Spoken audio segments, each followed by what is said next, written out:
Ah, bonjour Fred. Comment ça va ce matin? Bonjour, Jenny. Oh, tu me sembles bien préoccupé. Ouais, je réfléchissais à une offre que m'a faite Daniel, notre conseiller en RAC, il y a quelques jours. Devenir spécialiste de contenu pour la RAC. Je ne sais pas si j'ai le goût de m'embarquer là-dedans. Tu as des doutes, des questionnements à propos de la reconnaissance des acquis et de compétences? Ouais. Daniel m'a expliqué la base, elle m'a montré quelques documents d'instrumentation, des fiches descriptives, des fiches d'évaluation. Mais je suis perplexe.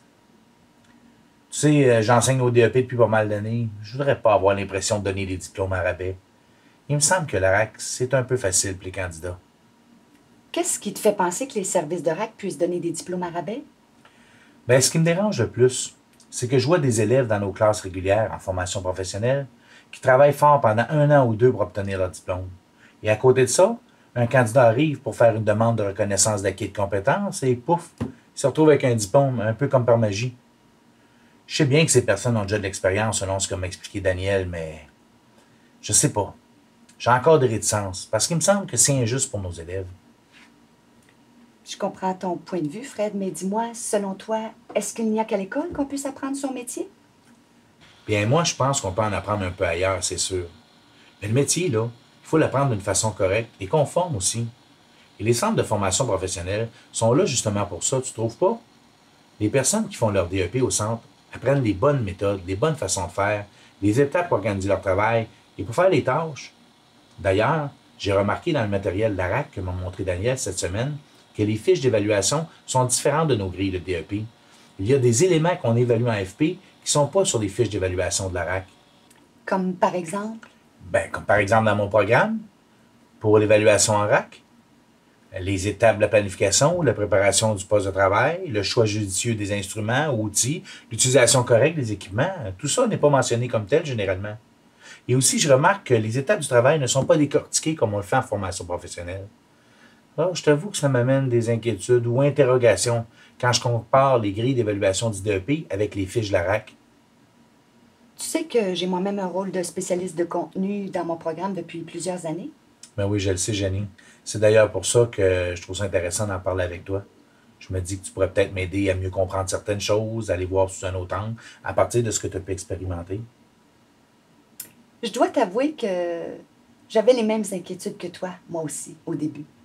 Mais avec les explications plus détaillées de Daniel sur la façon de faire l'instrumentation en RAC, et avec son soutien aussi, et au fil des évaluations que j'ai faites, je me suis vite rendu compte que pour bien comprendre tout ça, il fallait obligatoirement que j'apprenne à enlever mon chapeau de prof de DEP pour mettre plutôt celui de spécialiste de contenu en RAC. Que veux-tu dire? En fait, je remarque que c'est normal qu'au centre de formation, on décortique une compétence en étapes. Parce que ce sont des personnes qui viennent pour apprendre des méthodes, des comment on fait. Les personnes inscrites dans nos centres connaissent généralement peu de choses du métier. Elles sont là pour acquérir des compétences, elles sont en apprentissage. Et c'est donc pour ça aussi qu'on utilise un programme d'études écrit, une logique de développement de compétences pour leur apprendre leur métier, étape par étape, à partir d'objectifs à atteindre et de standards à respecter. Et c'est donc pour ça aussi que ce sont leurs apprentissages qu'on évalue à chaque étape. Oui, mais en RAC, je trouve bizarre que Daniel me dise qu'on se base sur le programme, alors qu'il me semble qu'on n'évalue pas tous les éléments du programme. Je pensais un peu comme ça, moi aussi. Mais d'un autre côté, tu as peut-être déjà remarqué qu'avec nos épreuves régulières, qu'elles soient locales ou ministérielles, on n'évalue pas non plus nécessairement tous les éléments de chacune des compétences. Oui, c'est vrai. Là-dessus, je peux pas te contester. Par contre, ce qu'il y a de particulier en RAC, c'est qu'on a affaire à des personnes qui ont déjà appris ailleurs, par d'autres moyens, d'une autre façon, mais qui sont capables d'effectuer la tâche, en partie ou complètement, pour plusieurs des compétences du programme. C'est le résultat attendu qu'on évalue au final en RAC, alors que pour nos élèves, on met beaucoup l'accent sur le processus, le comment. Continue. Tu m'intéresses. En RAC, les candidats viennent pour nous démontrer qu'ils ont acquis des compétences et pour les faire reconnaître. On dit ici qu'on est dans une logique de mobilisation, parce que pour nous démontrer leurs compétences, les candidats mobilisent l'ensemble de leurs ressources internes et externes, ainsi que leur expérience, pour résoudre une situation et donc agir efficacement dans un contexte professionnel.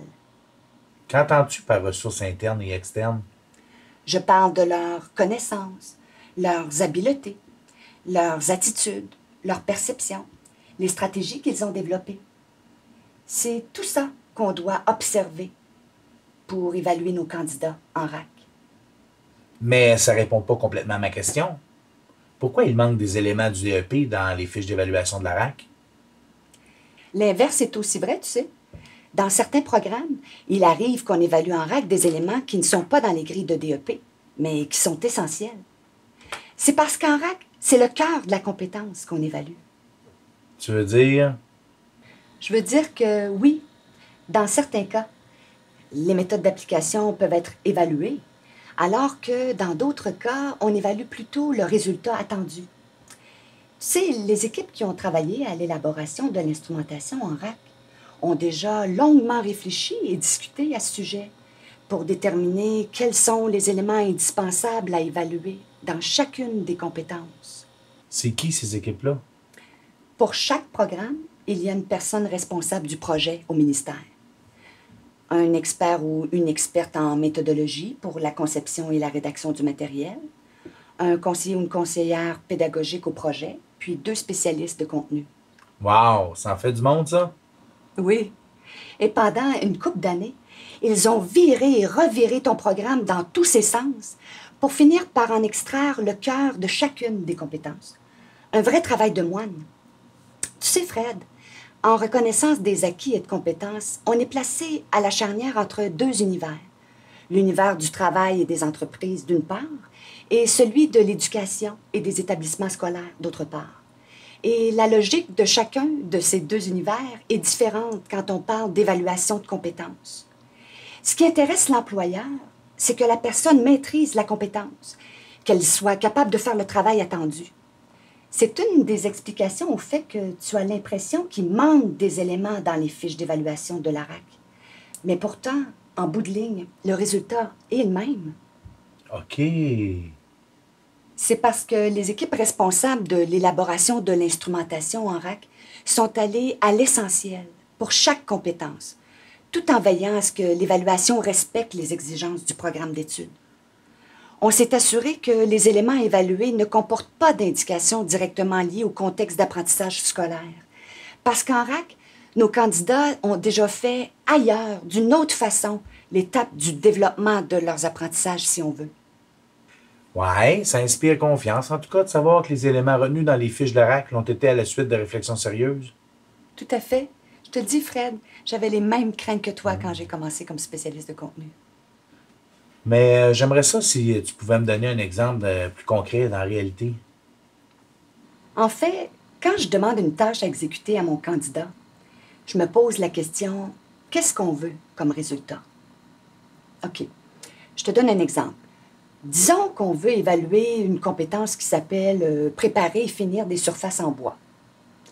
Ce qu'on veut savoir, c'est si le candidat il est capable de bien préparer sa surface en bois, c'est-à-dire décaper, sabler, et s'il est capable de bien effectuer la finition, comme peindre, teindre, vernir.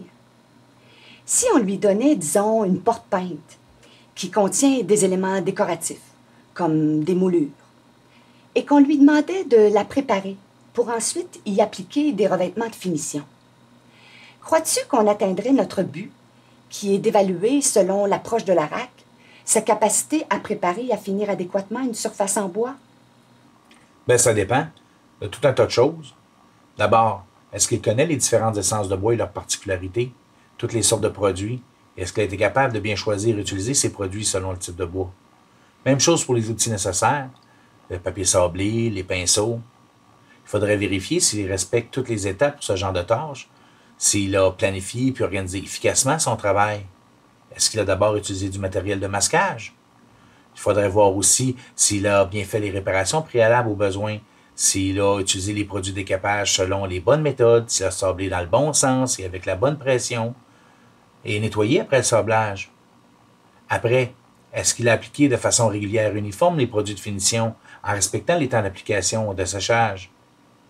Et puis, a-t-il été assez minutieux pour vérifier son travail et apporter les correctifs aux besoins? Quoi d'autre? Ah oui, une fois la tâche faite, il faudrait vérifier qu'il a enlevé son matériel de masquage sans endommager son travail fini et aussi qu'il a bien nettoyé ses pinceaux et son environnement de travail.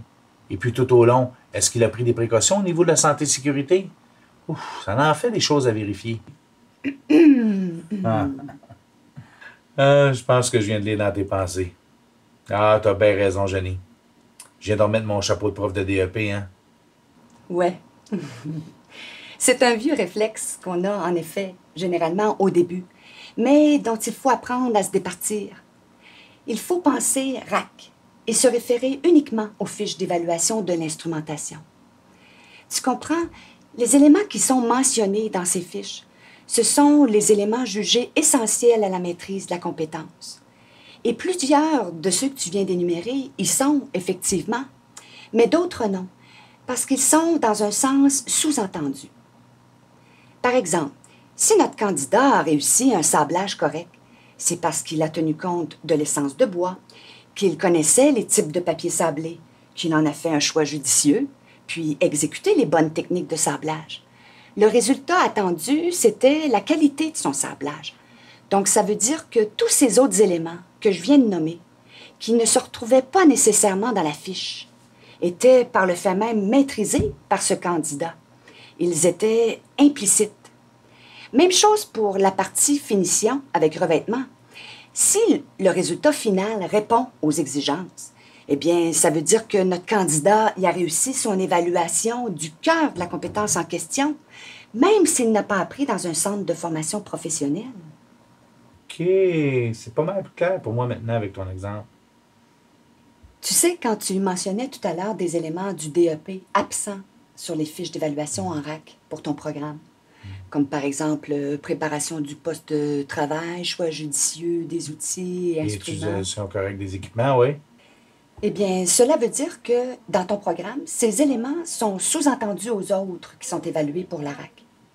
D'ailleurs, tout dépendant des programmes, il peut arriver aussi que certains de ces mêmes éléments soient mentionnés dans les fiches d'évaluation en RAC, et alors ce serait parce qu'elles font réellement partie du cœur de la compétence.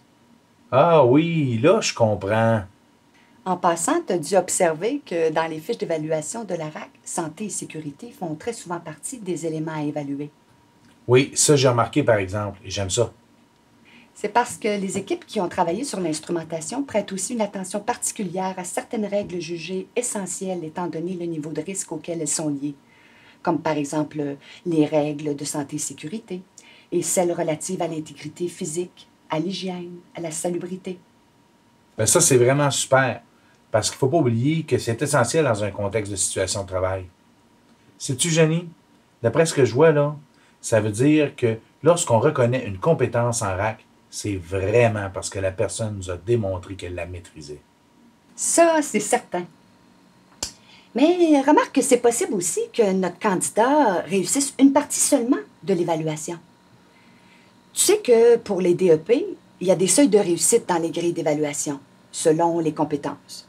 75 80 85 En RAC, pour reconnaître une compétence, il faut que tous les éléments de la fiche d'évaluation soient réussis. Justement parce que là, on parle du cœur de la compétence et que dans les fiches, on a déjà fait ressortir tous les éléments essentiels. En aucun cas, le recours à la reconnaissance des acquis ne peut signifier un abaissement des exigences.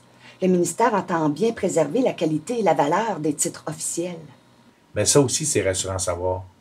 Donc, ça voudrait dire que notre candidat en RAC serait en échec s'il ne réussit pas à démontrer sa maîtrise de tous les éléments mentionnés dans la fiche d'évaluation? Non, parce qu'en RAC, on ne transmet jamais d'échec. Mais ça veut cependant dire que le conseiller en RAC doit aider cette personne à se donner des moyens pour acquérir les éléments manqués de cette compétence et revenir par la suite se faire évaluer uniquement sur ces éléments manqués. Dans un cas comme celui-là, tu pourrais même être appelé à offrir de la formation manquante à cette personne, ou bien la guider vers d'autres moyens. Par exemple, lui conseiller un guide d'apprentissage ou encore de rencontrer son employeur. Puis, quand viendra le moment, de la réévaluer. Si cette personne nous démontre qu'elle maîtrise les éléments qu'elle avait manqués auparavant, eh bien, on pourra transmettre un résultat de succès pour la compétence en question. Ben, c'est pas fou ce que tu me dis là. Je suis donc bien content de t'avoir parlé aujourd'hui, moi. Tu viens de faire ma journée, Jenny. Wow, eh bien, tu fais ma journée aussi, Fred.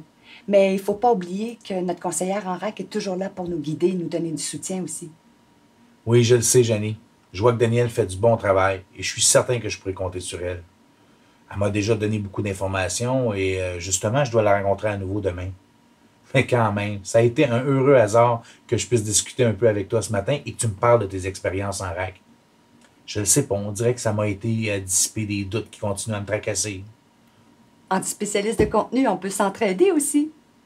Sais-tu, tout d'un coup, je pense à mon mécanicien. Ah ben, comment ça se fait que j'ai pas allumé plus vite? Joe, c'est un gars en qui j'ai vraiment confiance pour toucher à ma voiture. Tu me connais, je la confierais pas à n'importe qui. Ben, Joe, il travaille dans le garage de son père. Depuis qu'il était tout petit, il aimait tellement ça, la mécanique, il en mangeait. Je me demande s'il ne couchait pas là dans le garage. Il n'a pas de DEP. Mais je sais, par exemple, que c'est son père qui lui transférait ses savoirs au fur et à mesure qu'il lui donnait une nouvelle tâche dans son garage. Et aussi que Joe et son père se sont toujours maintenus à jour sur les techniques par différentes formations, prises par exemple chez les compagnies d'équipement ou de pièces automobiles. Et je peux te dire que Joe, il est compétent dans son métier. J'aurais vraiment pas peur de le référer à un service de RAC. Et oui, Fred, tu vois, encore une belle démonstration que nos candidats en RAC ont développé leurs compétences en apprenant ailleurs et par d'autres moyens. Je comprends donc. Oh, déjà à cette heure-là, j'ai pas vu le temps passer. Mon cours va bientôt commencer. Il va falloir que j'y aille. Merci, Jenny. J'ai bien aimé parler avec toi. J'aimerais ça qu'on prenne des discussions de ce genre-là quand l'occasion se présentera. Moi aussi, Fred, j'ai beaucoup apprécié. D'autant plus que j'avais un peu l'impression de me reconnaître en toi avant que je commence comme spécialiste de contenu. Mais dis-moi, est-ce que je dois comprendre que tu penses accepter l'offre de Daniel? Je pense bien que oui. J'ai encore quelques autres petites préoccupations, mais je vois que c'est important que j'en parle. Comme ça, Daniel va pouvoir m'aider à enlever mon chapeau de prof de DEP lorsqu'il est question de RAC. Super, j'en suis bien contente. Bonne journée, Fred. Et bienvenue dans l'équipe de la RAC.